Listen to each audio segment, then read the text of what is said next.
Naligo na muna si Eunice dahil nag-amoy pritong tuyo siya. Yun kasi ang inihanda niya dahil na-miss niya ang tuyo at hotdog sa sinangag. Wow, tuyo? Paborito ko yan. Nakangiting sabi ni Patrick. Natuwa naman si Patrick na makita nito ang mga niluto niyang almusal. Mag-almusal na tayo para may laman ang tiyan mo bago ka umuwi, Patrick. Salamat, Eunice. Teka, bakit ang aga mo namang naligo? Napansin kasi nitong nakabalot ng puting tuwalya ang kanyang buhok. Nangamoy tuyo kasi ako. Tumawa ito. Ngunit naputol ang pagtawa nito nang may marinig silang pamilyar na boses sa labas ng kanyang bahay. Eunice? Eunice? Paulit-ulit na pagtawag ng isang lalaki sa kanyang pangalan habang kinakatok nito ng husto ang pintuan niya. Napakunot naman ang noo ni Patrick nang makilala rin ito ang boses ni Stanley. Samantalang napalunok naman siya dahil hindi niya akalain na maririnig niya pang muli ang boses nito. Bumilis din ang tibok ng kanyang puso. Iisipin niya sanang guni-guni niya lang iyon ngunit tila narinig din iyon ni Patrick. Anong ginagawa ni Stanley dito? Shit! Iritadong sabi ni Patrick bago ito lumapit sa kanyang pintuan upang pagbuksan si Stanley. Parang napako naman ang kanyang mga paa sa kinatatayuan niya nang makita niya si Stanley na nasa tapat ng kanyang bahay. Napakagwapo pa rin ito kahit basang sisong na ito dahil malakas ang ulan sa labas. May dala-dala itong dalawang bouquet ng bulaklak na basang-basa na din. Eunice? Patrick?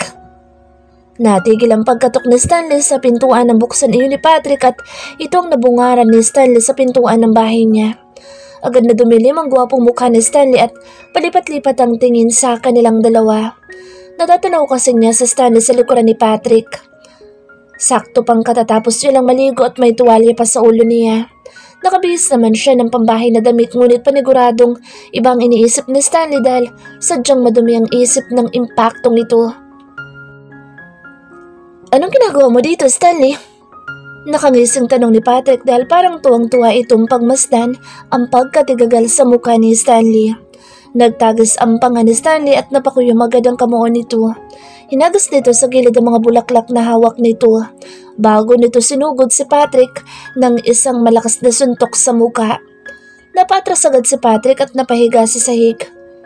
Romeo, anong ginawa mo kay Eunice? Mapapatay kita! Sigaw ni Stanley na galit at muli nitong sinapak si Patrick. Nalaki ang mga mata ni Eunice dahil sa bilis na mga pangyayari. Napasigaw na lang siya ng sunod-sunod paulanan ni Stanley na suntok ang mukha ni Patrick. Stanley! Agad siyang lumapit dito at tinulak ito. Kinailangan niyang lakasan ang pagtulak kay Stanley dahil nasa ibabaw ito ni Patrick habang galit na galit nitong binubugbog ang mukha ni Patrick. Parang nakatulog na nga si Patrick dahil sa lakas ng mga suntok ni Stanley. Napaluhod siya sa harap ni Patrick. Stanley, ano ba? Bakit mo binugbog si Patrick? Bakit ka nandito? Galit na galit niya ring sigaw kay Stanley na nang mapaupo ito sa gilid ni Patrick at hingal na hingal ito sa pagsuntok. Ngunit hindi ito nagsalita at nakatingin lang ito sa kanya habang nakahawak siya sa ulo ni Patrick. Duguan ang ilong at labi ni Patrick. Nawalan pa ito ng malay. Papatayin mo bang kaibigan mo, ha? Singhal niya kay Stanley ngunit natigilan siya nang makita niyang namumula ang mga mata nito habang nakatingin sa kanya. Hanggang sa tumingila ito dahil pinipigilan itong tumulo ang mga luha. Buhay pa yan. Malungkot na sambit ni Stanley habang nagdurugo din ang kamuo nito. Bakit mo kasi binugbog yung tao? Napakasama mo talaga kahit kailan. Do you sleep together? May halong pait sa boses ni Stanley. Ano? Kunot noong tanong niya. Ginalaw ka na ba niya? Galit nitong tanong at nasipa pa nitong muli ang hita ng kaibigan. Aray! Tama na! Tarantado ka! Hindi ko ginagalaw sa Eunice! Biglang sigaw ni Patrick kaya nagulat siya dahil gising pa pala ito. Napakadumi ng isip mo! Talagang impacto ka, no? Palibhasa, gawain mo! Lumabas ka na nga ng bahay ko! Ano ba kasing ginagawa mo dito? Napakurap-kurap ito at para bang nagbago agad ang ekspresyon ng gwapong mukha nito. Walang nangyari sa inyo? Romeo! Gago! Nagtanong ka sana muna bago mo sinira itong mukha ko. Romeo, sakit! Nakitulog lang ako dito dahil hinatid ko si Eunice. Ang tanga-tanga mo! Doon pa nga ako natulog sa sahig, oh. Anong akala mo sa akin? Manyak na kagaya mo? Sigaw ni Patrick. Nawalan na ng tuluyan ang madilim na ekspresyon ng gwapong mukha ni Stanley nang ipaliwanag ni Patrick ang sitwasyon. Itinuro pa ni Patrick ang inigaan nitong banig kagabi at tumingin pa doon sa Stanley. Lumabas ka na nga! Tumayo siya upang hilahin ang damit ni Stanley sa bandang balikat nito upang kalad ka rin ito palabas ng bahay niya, ngunit hinawakan nito ang kanyang kamay. Baby, let me explain everything. Binawi niya agad ang kanyang kamay dahil parang napaso siya sa kamay nito. Labas! Sigaw niya. Please, Eunice. Lalabas ka ba? O lalo kitang hindi patatawarin? Natakot ito sa sinabi niya. Pinigilan niyang maawa kay Stanley dahil basang-basang katawan nito. Pati nga ang sahig niya ay nabasa na rin dahil sa tumutulo nitong damit. Bagsak ang balikat nitong lumabas ng kanyang bahay, ngunit bago ito lumabas ay nagmamakaawa pa itong muli sa kanya. Eunice, hindi ako aalis dito hanggat hindi tayo nagkakaayos. Please, pakinggan mo sana ako. Wala na tayong pag-uusapan pa dahil wala na tayong aayusin. Umuwi ka na dahil hindi na kita kakausapin pa. Binagsakan niya ito ng pinto at nilak niya kaagad iyon. Eunice, please, patawarin mo ako. Narinig niya pang sambit ni Stanley sa likod ng nakasaradong pinto. Tumayo naman si Patrick upang pumunta sa banyo at maghilamos dahil panay dugo ang mukha nito. Uwi na ako, Eunice. Kailangan ko yata magpa-ospital dahil nabali yata ang ilong ko. Napangiwi si Eunice sa sinabi ni Patrick. Pasensya ka na talaga, Patrick, dahil sa impacto na iyon, disgrasya pa mukha mo. Sige, mag-iingat ka sa pag-uwi mo. Isama mo na rin yung lalaking yun. Tumango si Patrick at lumabas na ito ng kanyang bahay. Saan ka pupunta? Kunot noong tanong ni Stanley kay Patrick nang lumabas ito ng bahay ni Eunice. Gago, uwi na. Langya ka, inaasar lang kita eh. You broke my nose. Sorry, bakit ka kasi nandito? Sinabi ko na sa'yong layuan mo si Eunice. I gave up on her. Buong gabi ang umiiyak ng dahil sa'yo. You better do everything to make her smile again, or else pagsisisihan mo habang buhay na sinayang mo isang babaeng katulad niya. Tarantado ka, magpapa-opera patuloy ako ng ilong ko. Itinulak ni Patrick sa Stanley para makadaan ito. Sorry, Pat. Salamat. Sambit ni Stanley sa kaibigan nito bago ito makalayo ng konti, ngunit nag-dirty finger lang ito kay Stanley habang naglalakad na itong palayo. Pareho silang basang-basa ng ulan. Eunice, maghihintay ako dito hanggang sa papasukin mo ako. Dito lang ako. Pangako ko sa'yo, hindi na kita iiwan. Sigaw ni Stanley na alam niyang naririnig ng dalaga sa loob ng bahay nito. Naupo siya sa isang bato doon sa tapat ng bahay ni Eunice habang nauulanan siya. Wala siyang pakialam kahit lagnatin pa siya o maghintay siya doon ng ilang araw. Pinulot niya ang mga bulaklak na nagkaroon na ng mga putik. Ang mga kulay puting tulips ay nangingitim na ng konti kahit naulanan iyon. Tila kumapit na ang mga putik sa mga iyon. Isang oras na siguro siya naghihintay sa tapat ng bahay nito nang bigla niyang marinig ang boses ng dalaga. Pumasok ka na nga dito. Baka magkasakit ka pa dyan kung saan siya ko pa. Galit nitong sigaw sa kanya na ikinatalo ng kanyang puso. Hindi mapakali si Eunice sa loob ng kanyang bahay. Halos isang oras na siyang pabalik-balik sa bintana upang tanawin si Stanley kung nandoon pa ba ito sa tapat ng bahay niya. Nag-aalala siya dahil lumalakas lalo ang ulan. Imbes na mag-alala siya kay Patrick dahil pumalawot ito ng malakas ang ulan, ay tila mas nag-alala pa siya sa babaerong impakto na nakaupo sa tapat ng bahay niya. Parang pinipiga ang puso niya nang makita niyang nakayuko ito habang nakatingin sa mga bulaklak nitong hawak. Para sa kanya ba ang mga bulaklak na iyon? Ipinilig ni Eunice ang kanyang ulo dahil parang nakaramdam pa siya ng munting kasiyahan sa isiping binilhan siya nito ng mga bulaklak. Aminin man niya o hindi ay may bahagi sa kanyang puso ang talaga namang natuwa dahil sa biglaan nitong pagdating sa bahay niya. Nais ba talaga nitong magkaayos sila? Muli siyang sumilip sa bintana. Ganoon pa rin ang itsura nito. Nakayuko lang ito habang nagpapaulan at naghihintay na papasukin niya ito sa loob ng kanyang bahay. Nais sana niyang tiisin ito ngunit hindi niya kaya. Kahit galit pa din siya sa pambababae nito. Nag-aalala siya para sa kalusugan nito. Paano kung magkasakit ito? Kahit naman ubod ng pagkababaero ang lalaking ito, ay alam niyang nasa loob pa rin ng kaluluwa nito ang kaluluwa ni Pogi. Ay, bahala na nga. Kunot noong binuksan niya ang pinto upang hindi nito mahalata na marupok siya at hindi kayang tiisin ng binata. Tumingala ito sa kanya at napaawang ng konti ang namumulang labi nito. Wari bang hindi nito inaasahan na papapasukin niya ito sa kanyang bahay.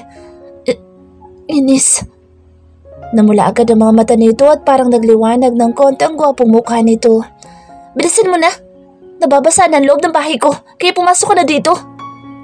Pagtataray niya kahit ang totoo ay parang gusto na niya itong yakapin ng mahigpit. Kung alam lang siguro nito kung gaano niya ito na-miss sa buong magdamag.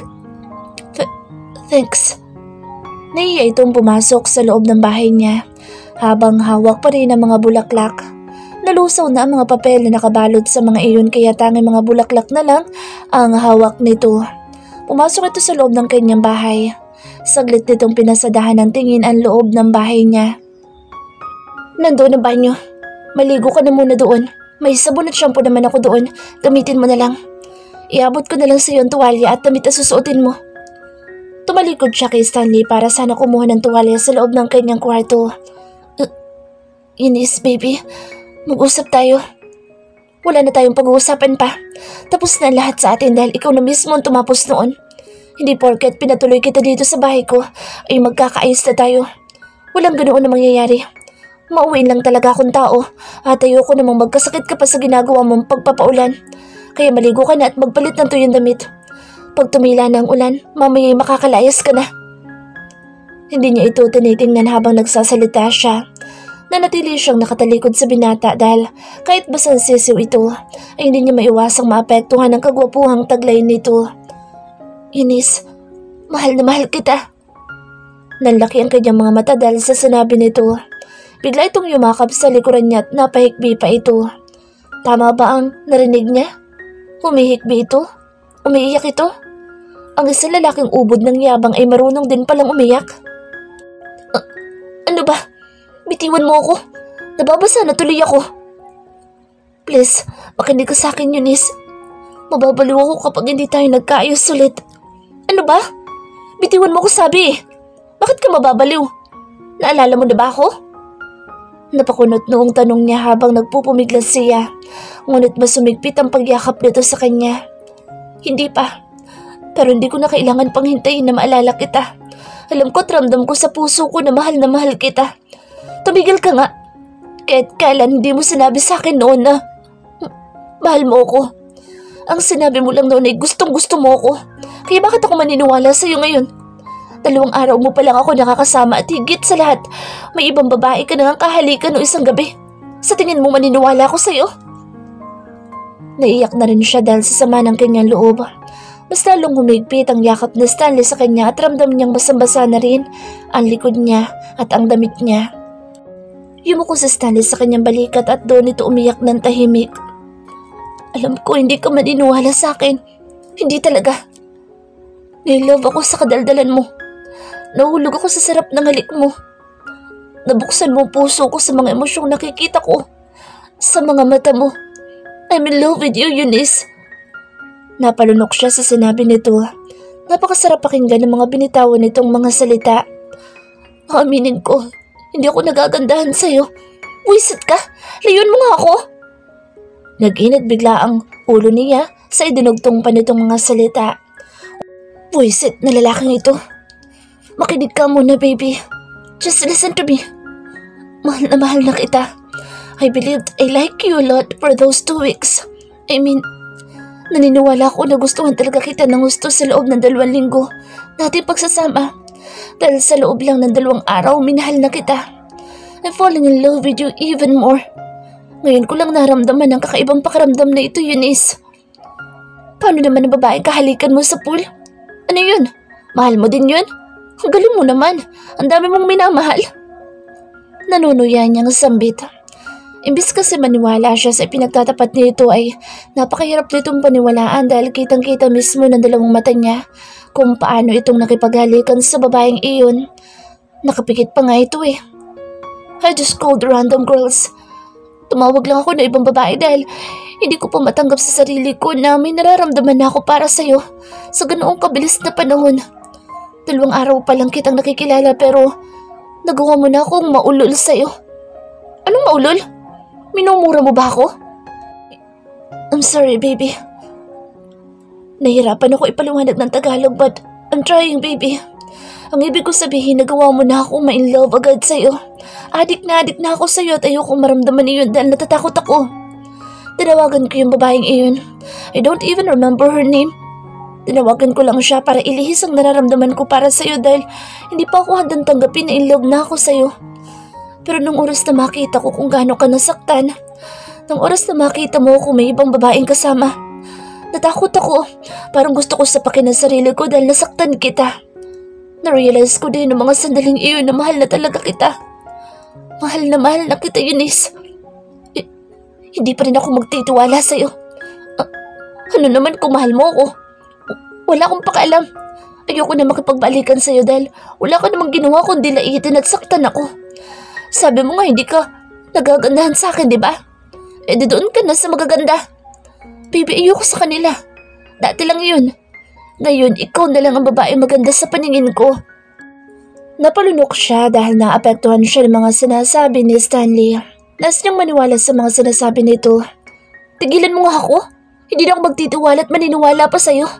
Sige na, maligo ka na doon sa banyo. Binasa mo pa ang damit ko, oh.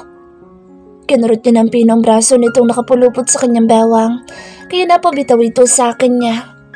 Oh, iyan, ikaw kasi. Bakit mo ba ako niyayakap ng ganoon? Mag-ex na tayo kaya wala na dapat yakapan. Seryoso itong nakatingin sa kanya. Pulang-pula ang mga mata nito kaya parang gusto niyang maniwala na totoo talaga ang lahat ng mga sinabi nito. Ngunit nandoon pa rin ang takot sa kanyang puso. Gagawin ko ang lahat, baby, para magtiwala ka ulit sa akin at maniwala ka sa mga sinasabi ko.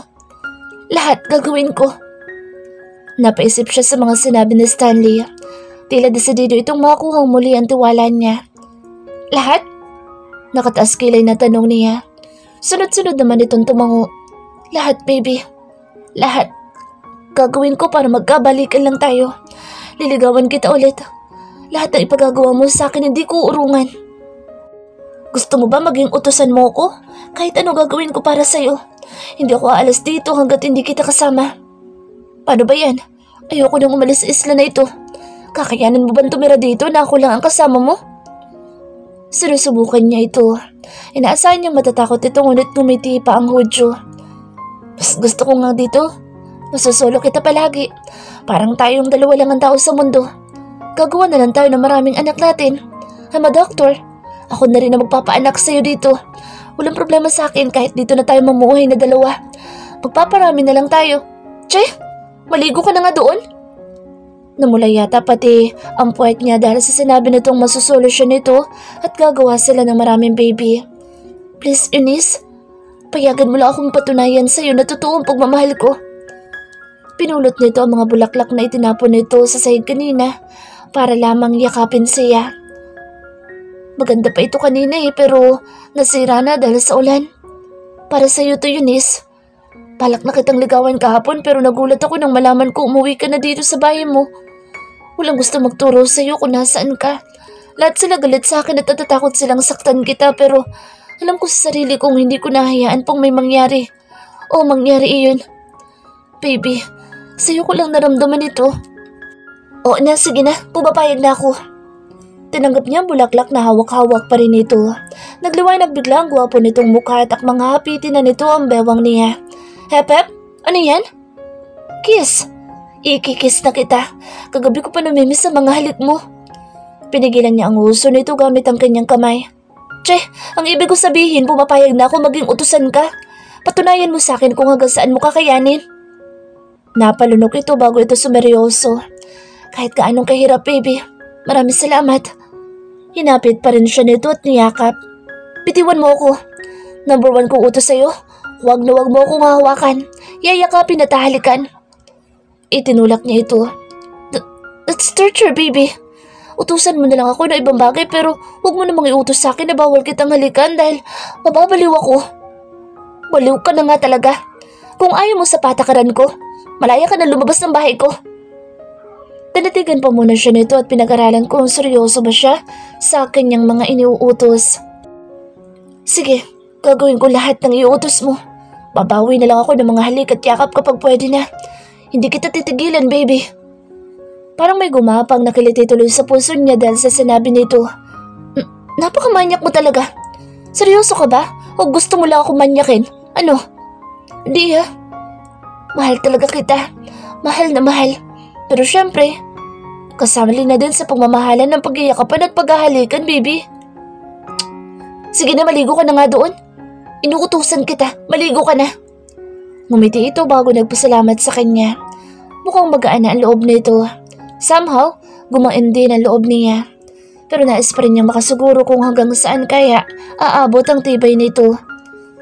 Salamat Eunice. Huwag ka muna magpasalamat dahil pahihirapan pa kita bago ako maniwala at magtitiwala ulit sa'yo. Habang naliligo si Stanley sa banyo ay kumuha siya ng bagong laban tuwalya na nakatiklop sa drawer niya. Inamoy niya pa ang tuwalya bago iyon ipagamit kay Stanley. Baka kasi masela na lalaking yun eh. Kinuha niya rin ang lumang damit ng kanyang tatay. Isang simpleng itim na t-shirt at shorts iyon.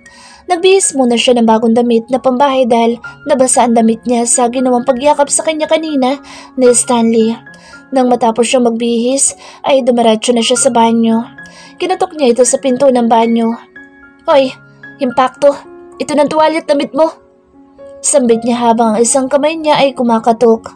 Ang isang kamay naman niya ay may hawak sa malinis na damit at tuwalya. Binuksan ito ang pinto. Nanlaki agad ang kanyang mata nang makitang nakabrief lang ito habang panay ang sabon sa buhok at katawan nito. Bumaba agad sa mga pandesal nito ang kanyang mga mata at sa malaking umbok sa kulay puting brief nito. Bastos ka talaga! Late ang naging reaksyon niya dahil nauna niya pang titigan ng kakisigan nito at ang anaconda nagtatago sa brief nito bago pa man siyang mag-react. Sorry, pagkasabit na lang sa likod ng pinto dahil panay sabon pang katawan ko. Patay mali siya nitong sabi na para bang hindi nito ipinakita sa kanya ang kalakhan. Ang kakisigan nito. Buisit ka talaga, Stanley. Sana sinabi mong nakabrief ka lang. E di sana iniwanan ko na lang sa tapat ng pinto. Baby, may naliligo bang nakadamit? O ba't piloso pa ang gagong to? Tumalikod na siya at kumuha ng silya. Inilagay niya ang silya sa tapat ng pintuan ng banyo at doon niya ipinatong ang tuwalya at malinis na damit. Ayan, dito ko na lang iiwan itong mga damit at tuwalya. Isarado mo na kaya ang pinto. Ngumisi ito. Ay, sorry baby. Akala ko gusto mo pa akong panooring maligo eh. Joke. Thank you. Kinindatan siya nito bago pa man ito isinarado ang pinto. Napapaypay siya sa kanyang leeg dahil parang nainitan din siya. Ang laki naman nun. Hindi mawala sa isip niyang nakabukol sa gitnang bahagi ng katawan ni Stanley. Hindi rin niya maiwasang isipin na silang dalawa lamang ang nasa bahay niya at baka may gawin silang milagro. Lalong bumilis ang pagpaypay niya sa kanyang leeg. Diyos ko, ilayo niyo ko sa tuksong lalaking iyon. Bulong niya habang napapakagat labi siya. Nais niyang batukan ng paulit-ulit ang kanyang ulo dahil napakarupok niya. Hindi ako pwedeng bumigay agad sa lalaking babaero na iyon. Kailangan ko munang masiguradong seryoso siya sa akin.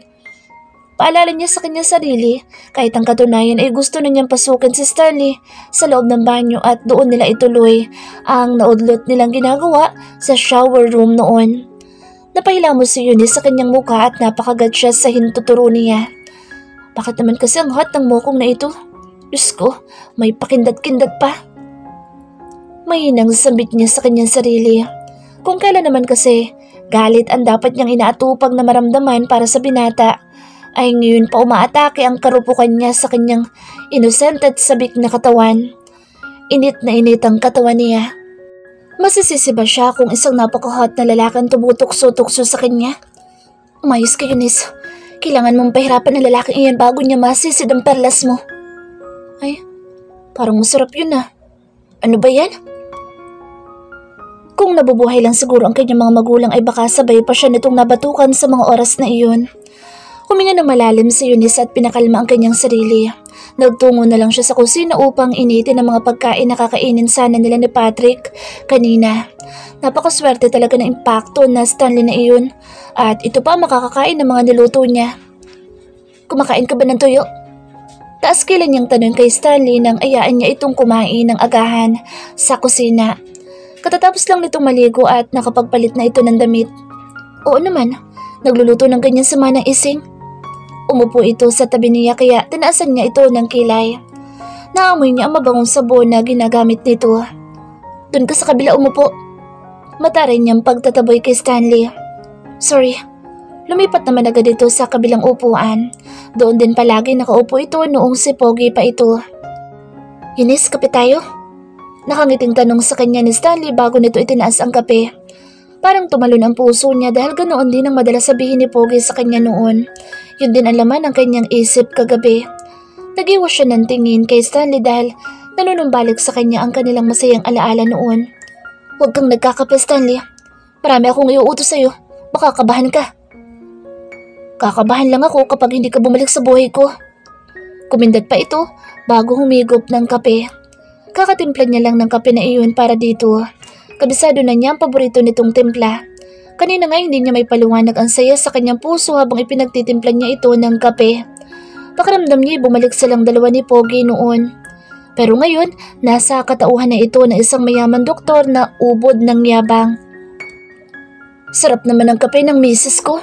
Misis ka dyan. Banlian kaya kita ng kubuko ng tubig. Pagtataray niya dahil halatang nagiging masaya na ang Pogi na ito.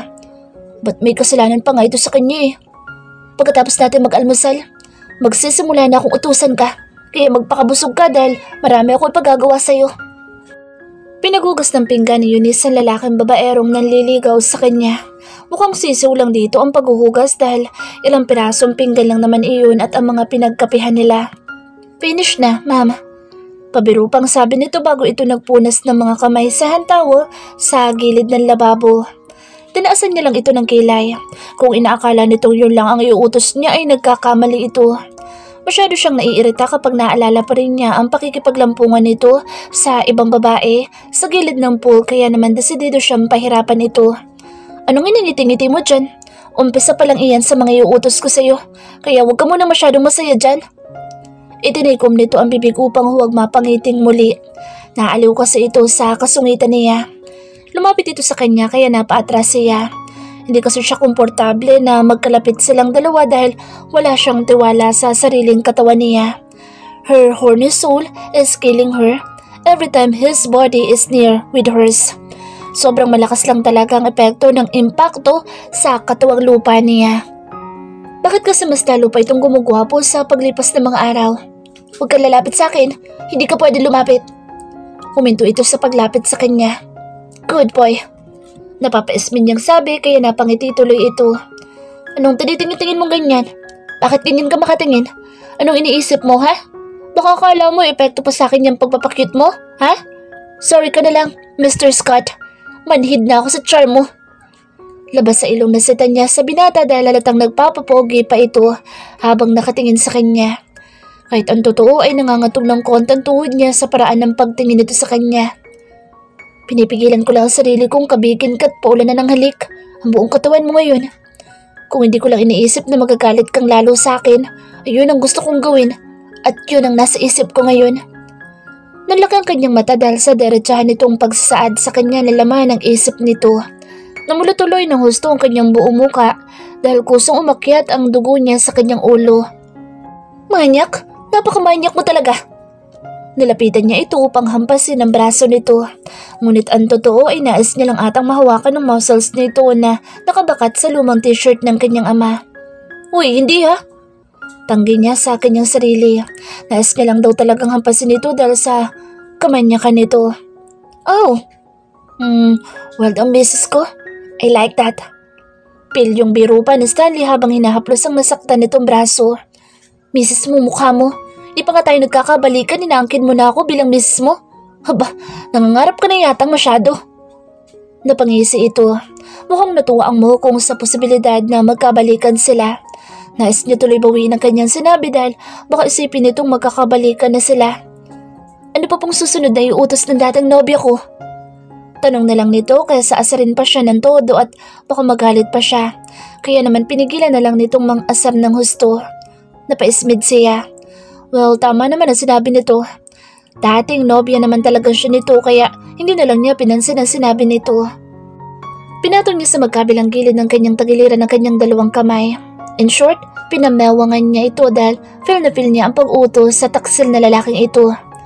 Maglampaso ka na sahig. Walasan mo muna bago mo lampasuhin. Ikaw naman ang nagputik sa sahig ko kanina eh. Okay baby, yan lang ba? Mag-utos ka pa na iba. Ang dali naman ng mga inuutos mo eh. Gusto mo? Utusan mo akong paliguan kita mamaya. Tse, magtrabaho ka na nga lang. Huwag mo kong binabastos sa sariling pamamahay ko. Pinaseryoso niya ang kanyang boses dahil ayaw niyang tinutokso siya nito sa sexual na paraan dahil baka bumigay siya. Itinago niya sa seryosong tono ng kanyang boses ang pag-iinit ng kanyang mga pisngi. Buset talaga tong lalaking ito. Masyadong bastos.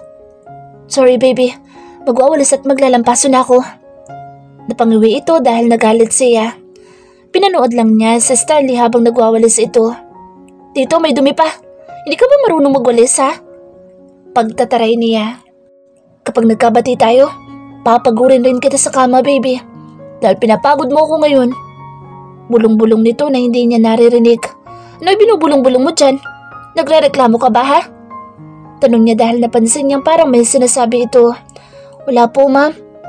Ngumiti ito bago pumunta sa itinuro niyang lugar na wawalisan nito. Nais niyang mapangiti dahil nahihirapan itong magwalis. Maliit lang kasi ang dustpan at walis niya kaya nakayuko ito habang nagwawalis. Doon pa oh. Ano ba naman yan? Simpleng pagwawalis lang hindi pa magawa na maayos. Heto na baby. Kaso may dumi pa dito oh. Pasimple nitong winalisan ng kanyang mga paa kaya napatalon siya ng konti. Ay butiki, ano ka ba? Bakit pati itong paa ko'y winawalis mo? Nananadya ka ba? Singhal niya kahit natatawa na rin siya dahil may pagkapilyong taglay talaga ang langhiyang lalaking ito.